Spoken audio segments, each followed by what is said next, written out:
শুভ দুপুর বন্ধুরা, কেমন আছো সবাই? আশা করি ভালো আছো। তোমাদের ভালোবাসায় আমিও ভালো আছি। তো আজকে রান্না হবে চিকেন। তা আবার সব ভাই বোনরা মিলে একসাথে খাওয়ার প্ল্যান করলাম আমরা। ওই পিকনিকই খাওয়া হচ্ছে। আর এখানে 3 কেজি মাংস আছে। তো মাংসটা আমি রান্না করছি, বুনু রান্না করছে, সবাই মিলেমিশে। হ্যাঁ, আর তোমাদের দাদা ওইদিকে পাতা নিয়ে চলে এসেছে। পাতায় খাওয়া হবে, কারণ এত বাসন কে মাজবে এই ঠান্ডায়। আর মাংস সব মশলা দেওয়া হয়ে গেছে, দিয়ে মাংসটাকে ভালো করে কষানো হবে। মানে আগে মশলা, আলু, পেঁয়াজ এইসব কষানো হচ্ছে। কষিয়ে নিয়ে তারপর এটার মধ্যে মাংস অ্যাড হবে। লবণ হলুদও দিয়ে দেওয়া হচ্ছে এই মশলার মধ্যে। সব কিছু দিয়ে মাংসটা অ্যাড করে দেওয়া হলো। তারপর আবার কষানো হচ্ছে ভালো করে। আর এই আমাদের আলোচনা চলছে, যেহেতু কড়াইটা ছোট, 3 কেজি মাংস নাড়াচাড়া করতে ভীষণ অসুবিধা হচ্ছে। তো মা তার জন্য লোহার কড়াইয়ে মাংসটা দিয়ে দিল, দিয়ে আবার কষিয়ে নিয়ে ঝোল দিয়ে দেওয়া হলো, দিয়ে আবার কষানো হচ্ছে।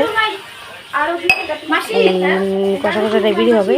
আবার যেহেতু অনেকটা মাংস, তো আমরা একটু কষানো নামিয়ে নিয়েছিলাম। তো সবাই ভাই বোনরা মিলে অল্প অল্প করে খাচ্ছি, খেয়ে বলছি কেমন হয়েছে।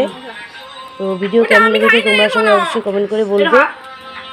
আবার দেখা হবে নেক্সট ভিডিওতে বন্ধুরা। সবাই ভালো থেকো, সুস্থ থেকো, টাটা, বাই বাই।